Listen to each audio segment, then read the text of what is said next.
Diz assim a palavra de Deus: porque eu recebi do Senhor o que também vos entreguei, que o Senhor Jesus, na noite em que foi traído, ele tomou o pão, e tendo dado graças, ele partiu e disse: isto é o meu corpo que é dado por vós, fazei isto em memória de mim. Por semelhante modo, depois de haver ceado, tomou também o cálice, dizendo: este cálice é a nova aliança no meu sangue. Vou ler de novo: este cálice é a nova aliança no meu sangue. Fazei isto todas as vezes que o beberdes, em memória de mim. Olhe para cá, por gentileza, eu não vou demorar. Irmãos, quando Jesus, na noite em que ele ia ser preso, ele estava com os discípulos na mesa, e ele celebraria com os discípulos a festa da Páscoa, a refeição da Páscoa. Jesus, ao tomar o cálice, ele diz: este cálice representa a partir de agora uma nova aliança que eu faço com vocês. Quando Jesus usa essa expressão nova aliança, é óbvio que ele quer fazer um contraste com uma aliança anterior ou com uma aliança mais antiga. Quando nós vamos à Escritura, ao Antigo Testamento, nós vamos encontrar pelo menos 6 alianças antigas. Destas 6 alianças que o Antigo Testamento trata, a principal delas foi a aliança de Deus com Israel no pé do Monte Sinai. Vocês que conhecem a história bíblica, sabem que o povo de Israel ficou mais ou menos 400 anos como prisioneiros no Egito. 400 anos depois, Deus vai usar um homem chamado Moisés, que vai liderar o povo de Israel, que estava lá no Egito, e eles vão então sair do Egito em direção à terra prometida, em direção a Canaã. Quando eles saíram do Egito, eles vão fazer uma primeira viagem de aproximadamente 40 a 45 dias, até uma região chamada Sinai. Ali na região do Sinai havia uma montanha, conhecida exatamente por esse nome, a montanha do Monte Sinai. A Bíblia diz que Deus então chama Moisés, Moisés vai ficar 40 dias e 40 noites no alto do monte, e 40 dias depois Moisés vai descer do monte com 10 mandamentos e mais 603 preceitos para o povo cumprir. Então, olhe para cá, Moisés vai descer do monte, 40 dias depois de subir, ele vai descer com 10 mandamentos e mais 603 ordens, 603 preceitos para o povo de Deus. Totalizando então com os 10 mandamentos, 613. Nesses 613 princípios e mandamentos de Deus para o povo de Israel, há uma divisão entre coisas que eles poderiam fazer e coisas que eles não poderiam fazer. Existem exatamente 365 preceitos ordenando para que não façam, e mais 248 preceitos ordenando que se faça. Então 365 coisas para não fazer e 248 coisas que eles deveriam fazer. Esse total de 613 preceitos e mandamentos, eles também estavam divididos em 3 categorias. Aqueles que estão fazendo anotação, 3 categorias estão divididos esses 613 preceitos. Primeira categoria, preceitos religiosos. Segunda categoria, preceitos civis. E terceira categoria, preceitos morais. Olhe para cá, por gentileza. Então, nós temos 613 princípios para aquele povo obedecer. Nesses 613 princípios, nós temos as questões religiosas, nós temos as questões civis e nós temos as questões morais. De todos esses 613 preceitos que fazem parte da antiga aliança de Deus com o povo de Israel, nós temos a obrigação, irmãos, de continuar vivendo todos os preceitos morais. Então, tudo que há de moralidade nos preceitos da antiga aliança, isso nós devemos continuar praticando. Por exemplo, na antiga aliança, dentre os preceitos morais, está a ordem para não enganar ninguém. Então, eu não vivo mais sob a antiga aliança, mas eu devo enganar alguém? Claro que não. Na antiga aliança, nós temos como princípio moral não roubar nada de ninguém. Eu não vivo mais na antiga aliança, mas eu tenho que roubar alguém hoje? É claro que não. Não podia trair, hoje também não pode trair. Você não podia, na antiga aliança, caluniar ninguém, ou seja, inventar coisas sobre outras pessoas, dizendo: olha, fulano falou isso de ti, sendo que é mentira. Fulana disse isso, sendo que a fulana não falou nada. Isso é calúnia. Está na antiga aliança. É um preceito moral. Nós, mesmo estando na nova aliança, nós devemos continuar obedecendo este preceito e não ficar inventando que a pessoa disse ou não disse. São preceitos morais, eles são universais, eles são atemporais, eles rompem os tempos, as épocas, as estações, as culturas, eles vão perpassando de geração em geração. São preceitos morais. Porém, irmãos, o problema é quando a gente vai para os preceitos civis e religiosos, principalmente os religiosos, porque tem gente que está querendo servir ao Senhor Jesus de acordo com os preceitos religiosos da antiga aliança. O problema disso, irmãos, é que se gerou um sincretismo religioso. Essa é a palavra que melhor define, porque o sincretismo religioso, ele pega elementos de cada religião, ele vai pegando elementos aqui de uma religião, ele vai pegando elementos de outra religião, mais um pouquinho daquela religião, e mistura tudo e faz uma balaiada, e querendo viver tudo ao mesmo tempo.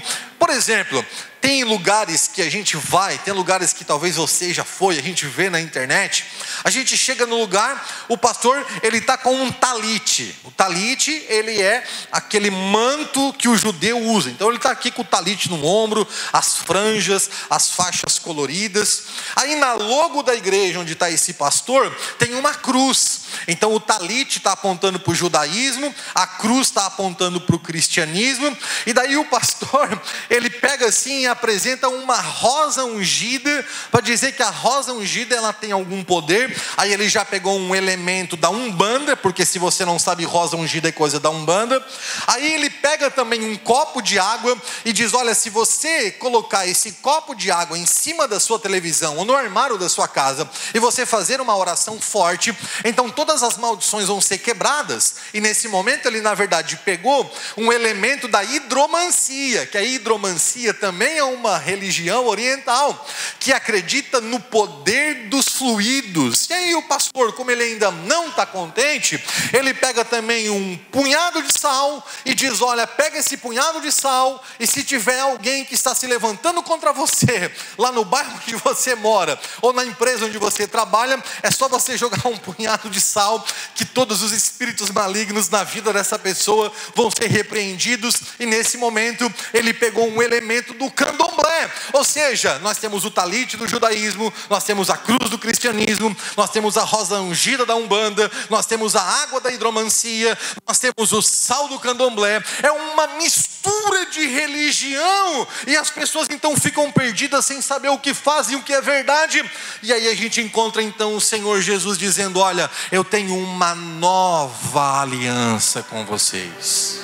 Tem uma nova aliança, onde nada dessas coisas vão ser necessárias, onde tudo isso vocês podem dispensar, onde tudo isso pode ser deixado de lado, porque naquilo que eu proponho para vocês, todos os acessos a Deus, todas as bênçãos de Deus, todas as proteções de Deus, tudo que o Senhor tiver que repreender na vida de alguém que se levantar contra você, bastará apenas um nome. O nome sobre todo nome é o nome de Jesus.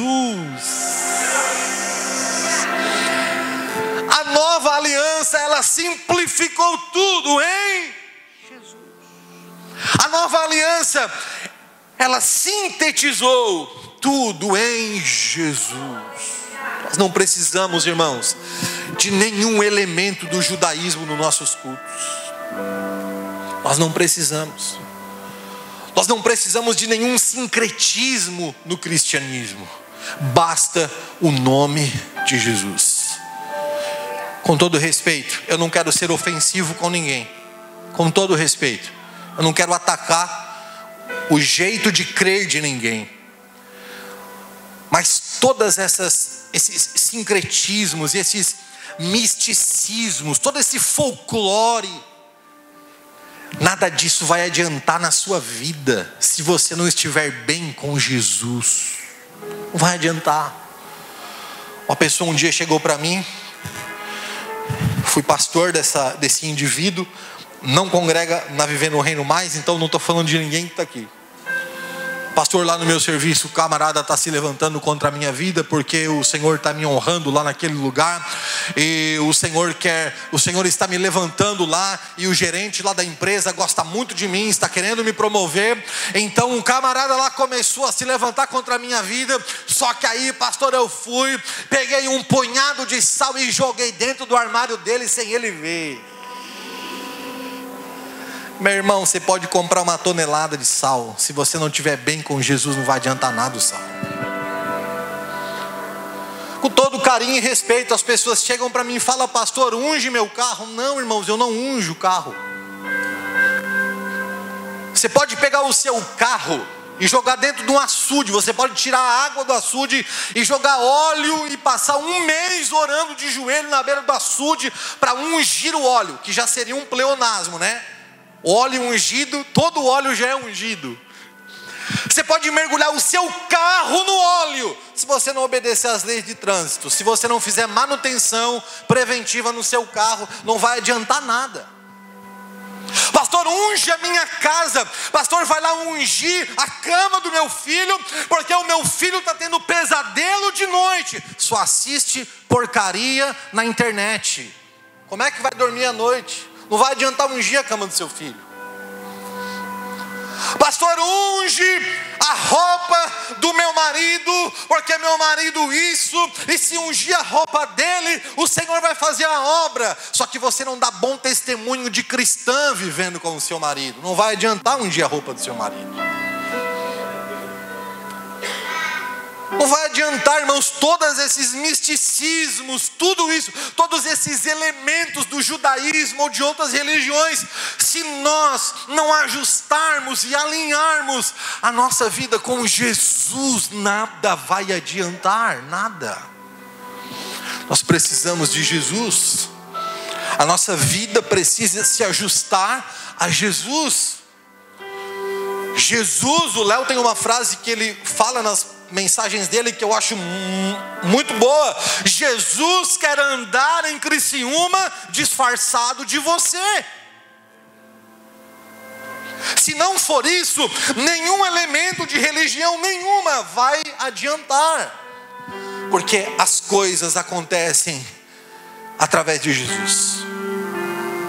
Por isso, em sua doxologia, o apóstolo Paulo, ele canta, ou ele escreve, citando uma canção antiga, dizendo que dele, por ele e para ele são todas as coisas. Dele, origem. Para ele, por meio dele. Dele, origem. Por ele, é por meio dele. E para ele, é o destino de todas as coisas. Apocalipse diz: ele é o Alfa, e ele também é o Ômega. O Alfa é a primeira letra do alfabeto grego. Ômega, a última letra. Sabe o que Apocalipse quer dizer quando menciona que Cristo é o Alfa e o Ômega? É que Cristo é a origem de todas as coisas, e Cristo é o fim de todas as coisas. A nossa religião precisa estar centrada única e exclusivamente em Cristo Jesus e nada mais. Cristo é suficiente.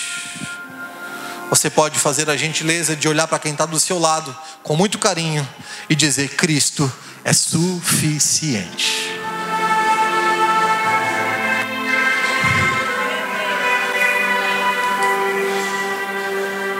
É a aliança da graça. É a aliança da graça. Na aliança da graça, aquela antiga aliança, então vamos lá. Aquela aliança que Deus fez com o povo de Israel, lá no Monte Sinai, na região do Sinai, aquela aliança, ela tinha 613 preceitos. Desses 613 preceitos, se mantém tudo que é moral, mas se descarta tudo que é civil e religioso. Todos os elementos do judaísmo da antiga aliança, eles ficaram da cruz para trás, da cruz para cá. Tudo é centrado na pessoa bendita de Jesus. A antiga aliança, ela como base ou como pilar nessas 4 coisas. Quem está nesse lugar aqui não consegue ler. Eu vou ler para vocês. A antiga aliança, aqui também não consegue. A antiga aliança tinha 4 pilares. O sacerdote, no sábado, com um sacrifício, no templo. Então a antiga aliança, o judaísmo, ele está alicerçado nessas 4 coisas. Você não podia, quem vive na antiga aliança, quem desejar viver de acordo com a antiga aliança, terá que ter um sacerdote para intermediar entre ele e Deus. Escute, irmãos, na antiga aliança, até a oração, ela tinha que passar pelo sacerdote. Na antiga aliança, para uma pessoa ter acesso a Deus, para adorar a Deus, a pessoa precisava de um sacerdote. E tinha mais, não bastava simplesmente ser qualquer dia da semana, tinha que ser no sábado, porque o sábado era o dia sagrado. Olhe para cá, não se distraia por gentileza. Tinha que ser no sábado. Sexta pode? Não. Segunda? Não. Sábado, opa! Sexta-feira, quando o sol se punha, porque o dia do judeu é diferente do nosso, não é da meia-noite. A meia-noite, o dia do judeu, ele termina ou começa nas 6 horas da tarde. Então quando o sol se punha por volta das 6 horas, começou o sábado. Aí todo mundo ficava uma benção. Todo mundo ficava firme em Deus. Porque agora é sábado, é o dia da religião, é o dia da adoração. Só que não bastava ter um sacerdote, não bastava ser no sábado, você tinha que ter um sacrifício. Então você tinha que ter um animal. A lei de Moisés, dentre esses 613 preceitos, entre os preceitos religiosos estava: se você tem posses, se você tem mais bens, se você tem uma condição financeira melhor, você deve trazer um animal grande. Você deve trazer um boi, você deve trazer uma vaca, você deve trazer um cabrito, você deve trazer um animal grande. Mas esses mesmos preceitos religiosos diziam: se fosse uma pessoa mais pobre, poderia trazer um casal de rolinha, um casal de pombinho. Mas tinha que ter um sacrifício. Tinha que ter. Se não tivesse um sacrifício, Deus não aceitava o culto. E para finalizar, tinha que ser no templo. No templo. O templo de Salomão. Então Salomão construiu um templo. O templo que Salomão construiu tinha 27 metros de comprimento. Só para vocês terem uma noção, quem não manja muito de medições, dessa parede aqui até essa parede aqui tem 21 metros. 21. Então o templo de Salomão era um pouquinho maior, 27. E tinha 9 metros de largura. Aqui, dessa parede até naquela ali, tem 9 metros e 65. Então o templo de Salomão era um pouquinho coisa mais estreitinho. Estava dividido em 2 partes principais. Um lugar na entrada se chamava lugar santo, e a parte mais do fundo se chamava Santo dos Santos. Na frente tinha uma terceira região chamada de átrio ou de pátio, onde ficava um altar gigante. Um altar. O que era um altar? O altar Foi uma construção que fizeram, que tinha 9 metros de comprimento por 9 metros de largura. Então mais ou menos, pega de lá daquela parede, até aqui assim mais ou menos, ó. Todo esse quadrado aí, imagina tudo isso aí, o altar. Alto do chão, alto, bem alto do chão. Tanto é que tinha que subir de rampa.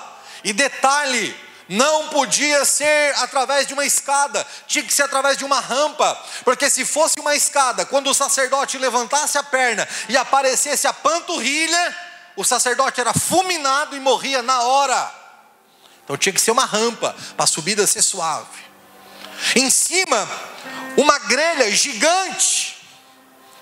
Lá embaixo, lenha, mas fogo que não acabava nunca. A ordem era: o fogo, olha como vocês sabem, o fogo arderá.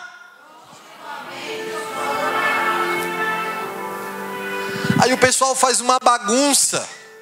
Aí o pessoal diz que isso aqui é um altar. Irmãos, isso aqui tem alguma coisa a ver, ou é parecido com o que eu descrevi? Não, isso aqui não é um altar. Isso aqui é uma plataforma. Tem gente que não gosta de chamar de palco. Tá bom, então não chame de palco, tudo bem. Mas também não chame de altar. Isso aqui não tem nada a ver com altar. Isso aqui é uma plataforma unicamente para quem fica mais no fundo conseguir ver quem está aqui. O altar era uma coisa grande, pegando fogo, na frente do templo, onde se levava um sacrifício. Essa era a religião, essa era a vida espiritual daquele povo. Só que na nova aliança, é eu mesmo, todo dia, sendo o culto, eu é que sou o sacrifício, em todos os lugares. Como é que é na antiga aliança? Precisa de um sacerdote. Ei, você não precisa de ninguém. Eu vou dizer isso aqui de novo. Você não precisa de ninguém para se chegar a Deus. Você não depende de sacerdote. Você não precisa de pastor. Você não precisa do padre. Com todo respeito aos pastores e com todo respeito aos padres, você não precisa do líder de jovens, você não depende do líder de adolescente, as crianças não dependem das líderes do ministério infantil. Ninguém depende de ninguém para ter acesso a Deus. Na nova aliança, o caminho do santo dos santos celestial está aberto para qualquer um de nós ter acesso. Isso me dá o direito de desconsiderar as lideranças religiosas. Isso diz mais sobre você do que sobre o líder religioso.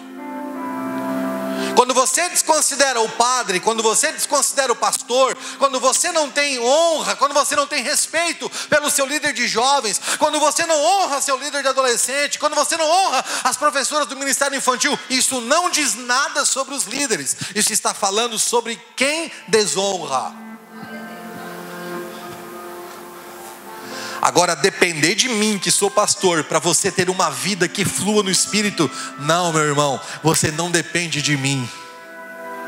O meu papel aqui é todos os domingos, sem depender de sacerdote, sem ser apenas no sábado, é todo dia demonstrando que vivo numa nova aliança pela graça de Cristo Jesus, sendo o culto. Eu é que sou o sacrifício.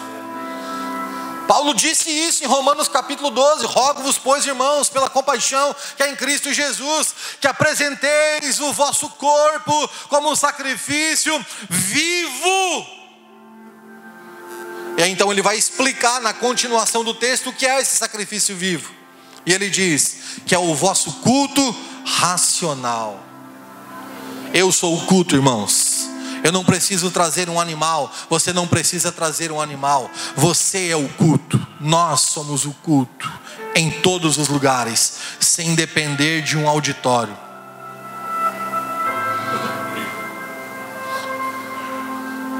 Não há mais santidade aqui do que há na sua casa. Na nova aliança, no Novo Testamento, nos escritos do Novo Testamento. Nos escritos do Novo Testamento. Você não vai encontrar os escritores do Novo Testamento, os apóstolos. Paulo, Pedro, Tiago, João, Judas. Não é o Judas que traiu Jesus, é o Judas, irmão de Jesus. Ele escreveu também um pequeno livro no Novo Testamento. Escritor aos Hebreus, que nós não sabemos quem foi que escreveu o livro de Hebreus. Todos eles, você lê todos os registros dos escritores do Novo Testamento. Você não vai ver eles se referindo a uma construção como algo santo. Você não vai encontrar no Novo Testamento os escritores, ou que seja o próprio Jesus, dizendo que um lugar, uma construção física é algo santo. Não tem. Não tem. Na nova aliança não tem. Porque na nova aliança a santidade está em mim. Na nova aliança a santidade está em nós. Fazendo esse lugar aqui santo, nós estarmos aqui. E sabe o que faz o seu quarto, onde você dorme com a sua esposa, ser santo? A vida de vocês dois. E tem muita gente preocupada com a santidade do púlpito e não se preocupa com a santidade da cama onde dorme com sua esposa. Tem muita gente, irmãos, em uma falsa religiosidade, num moralismo religioso terrível, cobrando santidade e criticando pormenores estéticos de uma igreja. Mas aquela sala da sua casa, onde tem aquele sofá, que tem aquela televisão, você não tem respeito por Deus, pelo que os seus olhos veem naquela sala, naquela televisão. Aí você quer cobrar santidade estética de uma construção, mas com a sua casa você não se importa. Porque nós queremos vomitar e despejar regras e regras e regras de santidade para a igreja dos outros, para a família dos outros, para a vida dos outros. Mas a santidade tem que estar em nós. Em nós.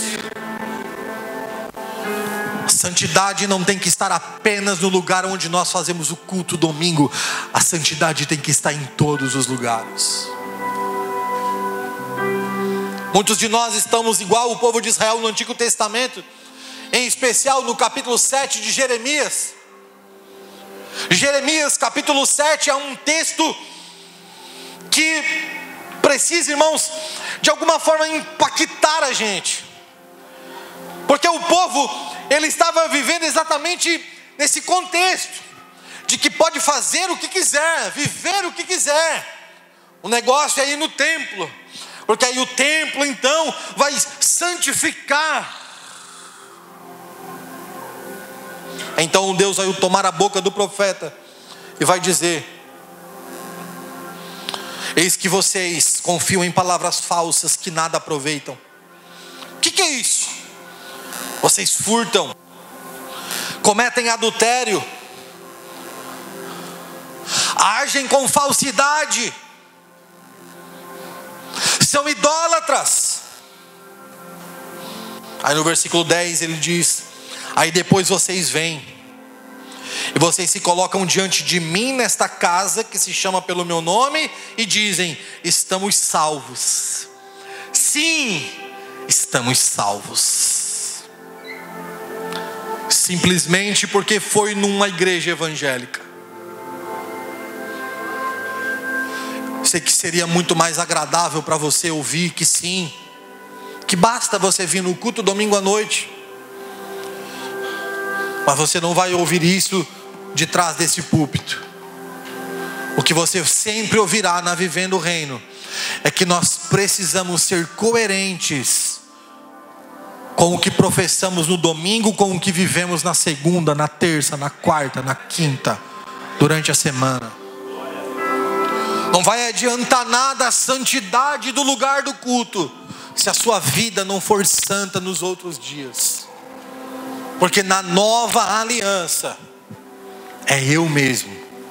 todos os dias, sendo o próprio culto em todos os lugares.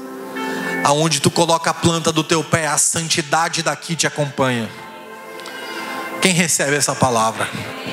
Aonde você colocar o seu pé, a santidade tem que acompanhar você. Porque a santidade não está apenas numa construção, a santidade repousa sobre nós. Fique de pé.